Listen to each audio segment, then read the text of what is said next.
ఎంఎస్టీవీకి స్వాగతం. రెండు తెలుగు రాష్ట్రాల ప్రజలకు నమస్కారాలు. ఎంఎస్టీవీ ఈరోజు దోసపాడు జెడ్పీ హై స్కూల్కి వచ్చాము. ఇక్కడ హెచ్ఎం గారితో కొన్ని విషయాలు మేడం. నమస్తే మేడం. మేడం, మీ స్కూల్ గురించి కొన్ని విషయాలు, ఇన్ఫ్రాస్ట్రక్చర్ గురించి చెప్పగలుగుతారు? అందరికీ నమస్కారం అండి. మాది జిల్లా పరిషత్ ఉన్నత పాఠశాల దోసపాడు పెదపార్పూడి మండలం. మరి ఈ పాఠశాల 4 ఎకరాల విస్తీర్ణంలో ఉన్నటువంటి పాఠశాల. అలాగే చక్కటి తరగతి గదులతో, డిజిటల్ ఇన్ఫ్రాస్ట్రక్చర్తో, అలాగే కంప్యూటర్ ఎడ్యుకేషన్తో ఎంతో ముందుకు వెళ్తున్నటువంటి పాఠశాల ఇది. గత సంవత్సరం కూడా 10వ తరగతి రిజల్ట్స్లో చాలా బాగా పేరు తెచ్చుకున్నటువంటి పాఠశాల. 2 పిల్లలకి షైనింగ్ స్టార్స్ కూడా వచ్చాయి. ఇక్కడ 550 దాటి కూడా మార్కులు సంపాదించారు పిల్లలు. అలాగే నేను కూడా స్టేట్ అవార్డు అండి, నాకు కూడా ఉత్తమ ఉపాధ్యాయుని అవార్డు ఈ సంవత్సరం నేను తీసుకోవడం జరిగింది. ఈ పాఠశాలని అన్ని రకాలుగా అభివృద్ధి పరచడంలో మా స్టాఫ్ సహకారాన్ని తీసుకుంటూ ముందుకు తీసుకెళ్తున్నాను. అలాగే ఇక్కడ ఆటపాటలకు కూడా విద్యార్థులు చక్కగా ముందుకు వచ్చేటట్టుగా ఎంతో ఎంకరేజ్మెంట్ ఇచ్చేటువంటి పీడీ గారు కూడా ఉన్నారు. చక్కగా గ్రౌండ్ని శుభ్రం చేసుకున్నాము, పిచ్చి మొక్కలన్నీ తొలగించుకున్నాము. మంచి మరి దాతల సహకారంతో కూడా దాన్ని చక్కటి ఆట స్థలంగా మార్చుకోవడానికి మేము అన్ని రకాలుగా ప్రయత్నాలు చేస్తున్నాం. ఇక్కడ కంప్యూటర్ ఎడ్యుకేషన్ కూడా మరి దాతల సహకారంతో ముందుకు తీసుకెళ్తున్నాము. అదేవిధంగా ఇక్కడ చక్కటి మంచినీళ్ళు, ఎందుకంటే గవర్నమెంట్ సరఫరా చేసినటువంటి ఆర్ఓ ప్లాంట్స్ వర్కింగ్లో ఉన్నాయి. చక్కటి వాటర్ వసతి కూడా ఉంది పిల్లలకి. అదేవిధంగా బెంచీలు, తగినటువంటి బెంచీలు పిల్లలకి నాడు నేడులో చెత్త కింద మరి ఇన్ఫ్రాస్ట్రక్చర్ కూడా చక్కగా ఉంది. ప్రతి క్లాస్ రూమ్లో కూడా ఐఎఫ్పి ప్యానల్స్ ఉన్నాయి. వాటి ద్వారా విద్యార్థులకు చక్కటి పాఠాలు అందిస్తున్నాము. ఎన్ఎంఎంఎస్ కోచింగ్ కూడా ప్రైవేట్ స్కూల్స్కి ధీటుగా చక్కగా ఇస్తున్నాము. ఒక పాప కూడా సెలెక్ట్ అయింది. ఇంకా మిగతా వాళ్ళకి కూడా వాటి వల్ల చక్కగా ఉపయోగపడేలా కోచింగ్ ఇస్తున్నాము. బాలబాలికలకు ఇద్దరికి కూడా చక్కటి రన్నింగ్ వాటర్తో మరి టాయిలెట్స్ ఉన్నాయి. వాటిని శుభ్రం చేయడానికి ఆయా కూడా ఉంది. రోజు చక్కగా శుభ్రం చేస్తుంది. దానికి తగినటువంటి జాగ్రత్తలు అవి తీసుకుంటున్నాం. బాలురికి బాలికలకి కూడా విడివిడిగా టాయిలెట్స్ ఏర్పాటు చేయడం జరిగింది. లైబ్రరీ కూడా చక్కగా 10,000 పుస్తకాల దాకా ఉన్నాయి మా పాఠశాలలో. మరి ఆ పుస్తకాలను వినియోగించుకునేటట్లుగా లైబ్రరీ పీరియడ్లు, చక్కటి రూమ్ కూడా ఏర్పాటు చేసుకున్నాం మేము. వాటర్ ఫెసిలిటీ ఉంది.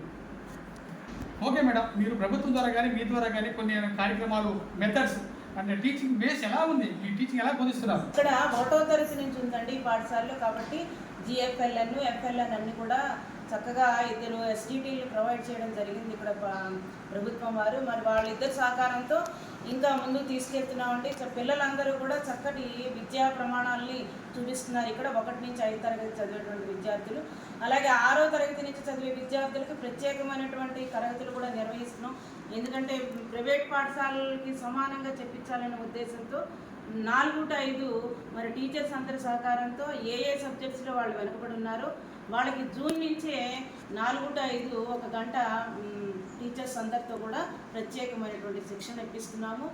ఎన్ఎంఎంఎస్తో పాటు అనేక రకాలైనటువంటి కాంపిటేటివ్ ఎగ్జామ్స్ కూడా పిల్లలు ముందుకు వచ్చేటట్టుగా ఆ రకమైనటువంటి కోచింగ్ కూడా మేము టీచర్స్ సహాయంతో, అలాగే తల్లిదండ్రులు కూడా ఆ పోటీల గురించి చెప్పి విజయవాడ అలాంటి వాటిల్లో కూడా మేము తీసుకెళ్ళి వాళ్ళ చేత రాయించి వాళ్ళకి మంచి మంచి ప్రైజెస్ కూడా వచ్చాయి. ఇది తెలియజేయడానికి కూడా నేను సంతోషిస్తున్నాను. ఓకే మేడం, మరి విద్యతో పాటు క్రీడలు, మరి మిడ్ డే మీల్స్ ఏ విధంగా ఉంది మెను మీ స్కూల్? అన్ని రకాల మధ్యాహ్న భోజన పథకం చక్కగా నిర్వహించబడుతోందండి. ఇక్కడ ప్రభుత్వం వారు ఏర్పాటు చేసినటువంటి మెనూ ప్రకారంగా ఇక్కడ పిల్లలకి భోజనం చక్కగా మంచి ఇదిగా పెట్టడం జరుగుతుంది. మంచి నాణ్యతతో కూడినటువంటి భోజనం ఏర్పాటు చేస్తున్నాం.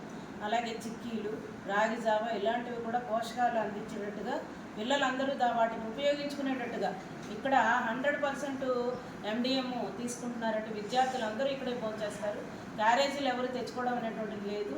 దీంట్లో అందరూ కూడా సహకరిస్తున్నారండి. మరి మిడ్ డే మీల్స్ వాళ్ళు కూడా చక్కగా నాణ్యతతో కూడినటువంటి సరుకులు వాడడం, పిల్లలకి వడ్డించడం అయ్యేటప్పుడు కూడా శ్రద్ధ తీసుకోవడం, శుభ్రత పాటించడం ఇలాంటి విషయాలు కూడా వాళ్ళు శ్రద్ధ వహిస్తున్నారు. అలా చేసేటట్టుగా చూస్తున్నారు. క్రీడలు మీ స్కూల్లో ఎలా ఇస్తున్నారు పీడీ గారు? నమస్తే అండి.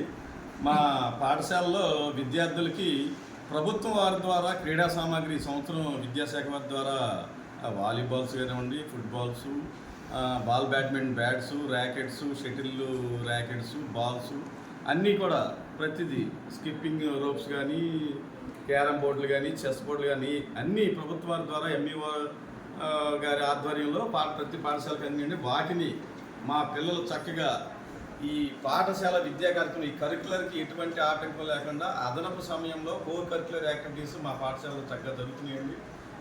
అన్ని ఆటలతో పాటు చాలా సాంస్కృతిక కార్యక్రమాలు కానివ్వండి, పాటలు, నాటికలు ఇటువంటివి కూడా పిల్లలు చక్కగా ఎంజాయ్ చేస్తూ ఆడుతూ పాడుతూ చక్కగా విద్యాశాఖ వారు అందించినటువంటి కరికులంని చక్కగా మా ప్రధానోపాధ్యాయులు, మా తోటి ఉపాధ్యాయుల ద్వారా అంతా చక్కగా వెళ్తున్నాం. అలాగే ఈ గ్రామంలో మాకు గ్రామ పెద్దలు, తల్లిదండ్రుల నుంచి కూడా మంచి సహకారం ఉంది. ఏ సహకారం కావాలన్నా, గ్రౌండ్ పరిస్థితి బాగాలన్నా, కోర్టుల ఏర్పాటుకు కానీ ఏదన్నా ఎక్విప్మెంట్ ఏ అవసరమైన వాళ్ళు వెంటనే స్పందించి ఈ గ్రామ పెద్దలు చక్కగా ముందుకు వస్తున్నారు. మేము ప్రభుత్వ నిర్దేశించిన అన్ని కార్యక్రమాలని కూడా చేస్తూ చక్కటి పిల్లల్ని విద్యతో పాటు ఆటల్లోనూ మరింత రాణించినట్టుగా పిల్లల్ని ఇంకా ముందుకు తీసుకెళ్తామని మీ ద్వారా తెలియపరుచుకుంటూ కృతజ్ఞతలు తెలియజేస్తాను. చివరిగా విద్యార్థుల తల్లిదండ్రులకు మీరు ఏమని విన్నపం చేస్తున్నారు? తల్లిదండ్రులకి నేను నా విజ్ఞప్తి ఏంటంటేనండి, చక్కగా ఇక్కడ ప్రభుత్వ పాఠశాలలో అన్నిట్లో కూడా చక్కటి వసతులతో కూడినటువంటి విద్యా బోధన అనేటువంటిది జరుగుతుంది. ప్రత్యేక శ్రద్ధ కూడా తీసుకుంటున్నాం. స్టడీ అవర్స్ నిర్వహించడం కానీ, ఇన్ఫ్రాస్ట్రక్చర్ కానీ చాలా అన్ని రకాలుగా కూడా ప్రభుత్వ పాఠశాలలు చూసుకున్నట్లయితే విశాలమైన తరగతి గదులు, ఫ్యాన్లు, లైట్లు, డిజిటల్ ఇన్ఫ్రాస్ట్రక్చరు, కంప్యూటర్ ఎడ్యుకేషను, ఈ రకంగా ఏ విధంగా చూసుకున్నా కూడా ప్రభుత్వ పాఠశాలల్లో అన్ని రకాల సదుపాయాలతో కూడినటువంటి విద్యాబోధన జరుగుతుంది. కాబట్టి మీరు ప్రైవేటు పాఠశాలల్లో చేర్పించి డబ్బులు వృధా చేసుకోకుండా చక్కటి విద్యా విధానంతో పిల్లల యొక్క మానసిక పరిస్థితిని అవగాహన చేసుకుని ట్రైనింగ్ తీసుకున్నటువంటి టీచర్స్ ఉన్నటువంటి ప్రభుత్వ పాఠశాలలో తప్పనిసరిగా జాయిన్ చేసి సర్వతోముఖంగా మీ విద్యార్థులు అభివృద్ధి చెందేటట్టు, మీ పిల్లలు అన్ని రంగాల్లో కూడా రాణించే విధంగా మేము తీర్చిదిద్దుతామని ఈ సందర్భంగా నేను మాట ఇస్తున్నానండి. తప్పనిసరిగా మీ పిల్లలని మా పాఠశాలలో చేర్పించండి, వాళ్ళ మంచి భవిష్యత్తుకి బాటలు వేసుకోండి. Thank you madam. మీ పేరు? రంగబాబు. ఏ సబ్జెక్ట్ టీచ్ చేస్తున్నారు ఇక్కడ? లెక్కలండి. ఓకే. మ్యాథ్స్ ఏంటికి బోధిస్తున్నారు పిల్లలు? పిల్లల యొక్క స్థాయిని బట్టి వాళ్ళు చక్కగా అర్థం చేసుకునే విధంగా గవర్నమెంట్ స్కూల్లో లెక్కలు సరిగా చెప్పరనే నినాదాన్ని మార్పు చేస్తూ చక్కగా మేము వాళ్ళకి బోధిస్తున్నాము. అదేవిధంగా 9వ తరగతి కంప్లీట్ చేసి 10వ తరగతి వచ్చినటువంటి విద్యార్థులకి ఆల్రెడీ మేము గణితంలో 3 చాప్టర్లు అడ్వాన్స్గా మేము వాళ్ళకి బోధించడం జరిగిందండి. వాళ్ళని అందులో ఈరోజు లెక్కల పరీక్ష పెట్టడం జరిగింది. వాళ్ళకి ఆ 3 చాప్టర్లు అంటే 14 చాప్టర్లు 3 చాప్టర్లు చెప్పడం జరిగిందండి. ఇంకా మిగిలిన 11 చాప్టర్లు కూడా మేము నవంబర్లో సిలబస్ కంప్లీట్ చేసి వాళ్ళని ఖచ్చితంగా అదేవిధంగా 6-7 తరగతులకి వాళ్ళకి బేసిక్స్ కూడికలు కానీ, తీసివేతలు కానీ హాలిడేస్లో మాకు ఉన్నటువంటి మెటీరియల్ ఉంది. ఆ మెటీరియల్ చక్కగా వాళ్ళకి మేము ప్రింటెడ్ ఒక్కొక్క ఇది వచ్చి కాపీ వచ్చి ₹6 అండి. అది సార్ నా పేరు చార్లెస్ సార్, నేను ఇంగ్లీష్ టీచర్ అండి. మరి మేము ఫస్ట్ నుంచి నేను 6th క్లాస్లో 100 ఇర్రెగ్యులర్ వెబ్స్ పిల్లలకి నేర్పిస్తున్నానండి. అలాగే ఒక 200 బేసిక్ ఆపోజిట్ వర్డ్స్, అలాగే బేసిక్ సినిమ్స్, ఎందుకంటే 10th 4 మార్క్స్కి సినిమ్స్ 4 మార్క్స్ ఆపోజిట్ వర్డ్స్ వస్తాయండి. అవన్నీ కూడా 6th నుంచి పునాది వేసుకున్నాం సార్. అలాగే combination sentences, active voice, passive voice, report speech, ఇవన్నీ మేము 7th 8th నుంచి పునాది వేస్తున్నాం సార్. మీ పేరమ్మా? నా పేరు పద్మ అండి. నేను స్కూల్లో రికార్డ్ నేను 4 సంవత్సరాల నుంచి స్కూల్లో వర్క్ చేస్తున్నాను. గవర్నమెంట్ వారు ఇచ్చేయండి మా స్కూల్స్లో ప్రతి ఒక్కటి ఆ రోజునే సప్లై చేస్తామండి.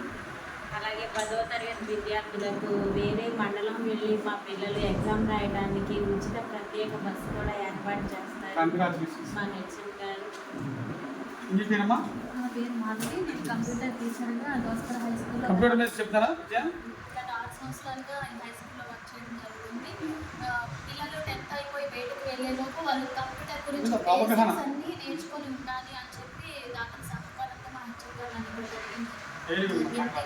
వాళ్ళకి కంప్యూటర్లో బేసిక్స్ అన్నీ Excel, MS Office notes PowerPoint అన్నీ ఇంకా వాళ్ళ సెమినార్స్ చెప్పడానికైనా ఎటువంటి ఇబ్బంది లేకుండా నేను వాళ్ళకి బోధించడం జరుగుతుంది. పిల్లలు కూడా ఇంట్రెస్ట్గా నేర్చుకోవడం.